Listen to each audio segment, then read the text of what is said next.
how do you play Street Fighter like a pro?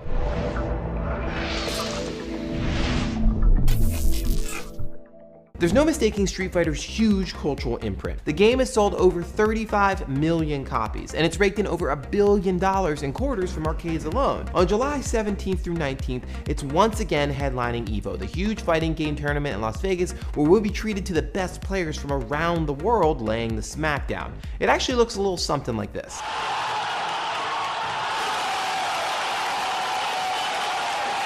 This game in the hands of experts is truly spectacular, but how do you get to the elite level that whips a mob of fans into a frenzy? On the surface, success seems to stem from knowing your character like the back of your hand and being really good at those half-circle fireball motions. But if you really want to be a pro, you need to dig a little bit deeper. What's going on inside the mind of an expert? What if I told you that the key to Street Fighter's brilliance is not the torrent of clashing fists, but instead the space surrounding the characters? Like brushstrokes of calligraphy, the secret lies in Ma, a Zen Buddhist term for the gap or negative space between two structural parts. As game designer David Sirlin writes in Playing to Win, the best players are well aware of the nuance of positioning and fight hard for it. In fighting game terminology, this is what's known as spacing or zoning, and how you space or zone has everything to do with the stage layout. But what's so important about the stage? It's just a box, right? Well, unlike a real-life martial arts tournament, a match of Street Fighter takes place in 2 dimensions, and it can be spatially arranged in several different regions.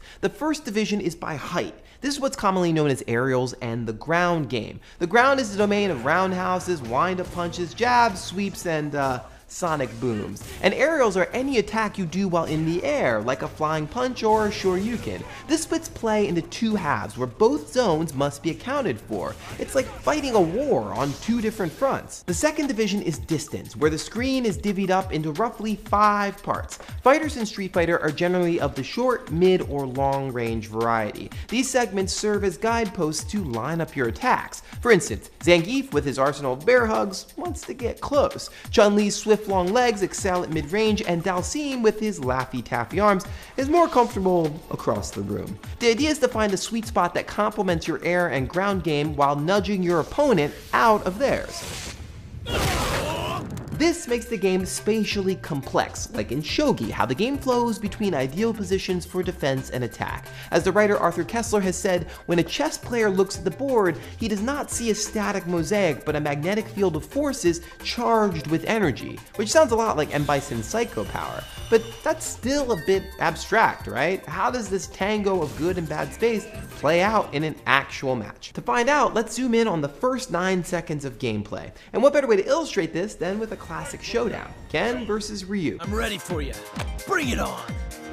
When the announcer says fight, our fighters are standing at equidistance in positions 2 and 4. Right now, they're a little bit too far apart to land a blow. Thus begins the playing of footsies, where both players are tentatively dancing on the edge of position 3, attempting to land a strike that will knock the other player back to the space where they want them. Say Ryu lands a sweep first. He will take a small step back into position 2, while Ken is carried by the momentum from the kick into position 4. Now he's in the perfect zone. From here, he has all the control, and Ken is kinda screwed. There are a couple options for Ryu, but a great one is a fireball because it keeps the pressure on Ken to react, and as you'll see, gives Ken few good options. 1, Ken can get hit by the fireball. If Ryu throws it at exactly the right time, it's unavoidable. It's what's known as a meaty fireball. 2, maybe Ken gets up and blocks it, taking a tiny bit of damage, but the fireball barrage will likely continue, draining his life bar. 3, Ken can counter with a fireball of his own. 4, if Ryu mistimes his fireball, Ken can leap straight up as the fireball sails underneath. So happy together. Or Ken can try and back out of the confrontation, but that will only bring him closer to being stuck in the corner, which is